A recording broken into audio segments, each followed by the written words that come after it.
Rhyme Stew by Roald Dahl.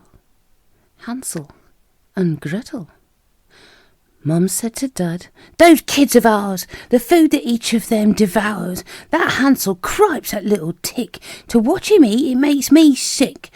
And as for ghastly greedy Gretel, I'm turning round to boil the kettle, and while I'm at it, she's been able to guzzle all that's on the table." The father merely shrugged and sighed.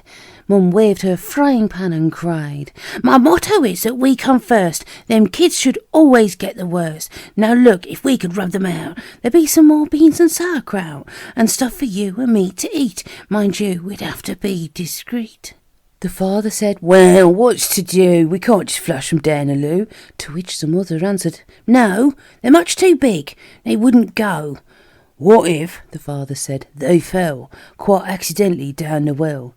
"Oh no," Mum said, "I doubt we oughter. It might pollute the drinking water. I think it's better on the whole to take them for a little stroll and lose them in among the trees. Now surely that's a better wheeze." "Let's do it," Dad cried out, "and then we'll never see them pigs again." "Wockies," the parents cried, "it's spring. Let's go and hear the birdies sing. Let's look for robins in the trees. Let's pick some wild anemones."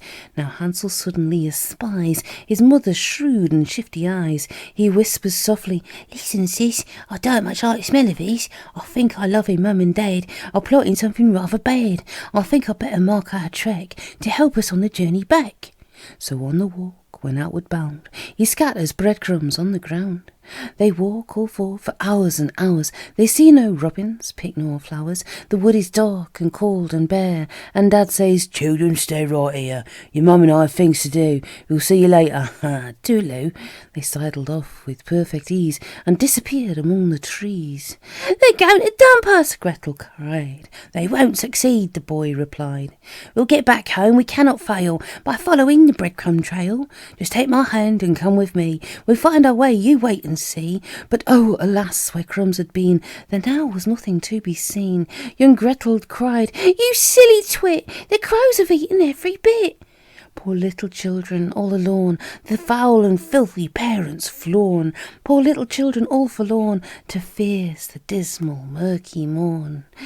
"We'll starve to death," young Hansel cried, when all at once the youth espied a funny little snow-white bird, who spoke as follows word for word. "Come follow me, you troubled things. I'll take you on my silver wings to safety, to a lovely place where you can live in peace and grace."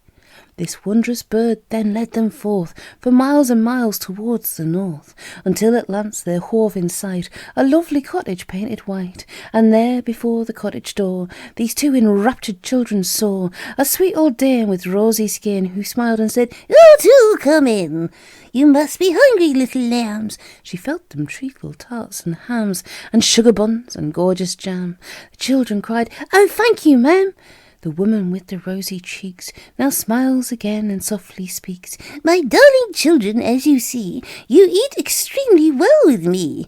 She then serves up the second treat, a very curious roast of meat, all sizzling hot and crispy brown. The happy children wolf it down. The hostess says, "Do have some more. I doubt you've tasted this before." Young Hansel asks her, "Is it lamb, or is it beef, or is it ham?"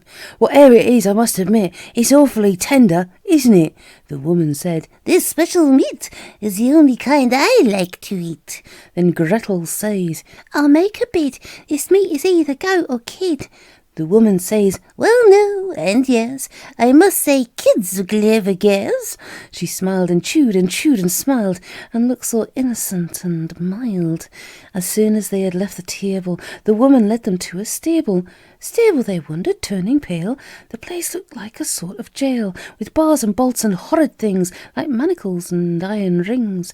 The woman said, "Go in and look. It's such a cosy little nook." So Hansel, wanting to explore, went boldly through the open door. The woman quickly slammed it bang. The bars and locks and bolts went clang. "Hey, let me out!" young Hansel cried. "You stay in there," the dame replied. I'm going to feed you up a treat until you're fat enough to eat.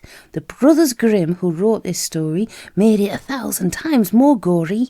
I've taken out the foulest scene in order that you won't turn green. It is beyond me how it came to merit such enormous fame. Did parents really in those days agree to read such gruesome plays to little children in the night, and did they never die of fright? It might have been okay, who knows, if there'd been humour in the prose. Did I say humour, Wilhelm Grimm? There's not a scrap of it in him. I'll cut the grisly ending short, but even so I think I ought to tell you gently what came next, and make it brief, so don't be vexed.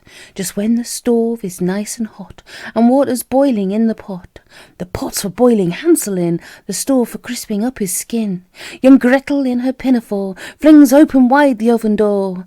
The fire is going out, she cried. The woman pokes her head inside, and Gretel with a springy jump takes aim and kicks her on the rump. She totters forward, in she goes, head first and last of all her toes. Now Gretel with a gleeful roar slams shut the open oven door.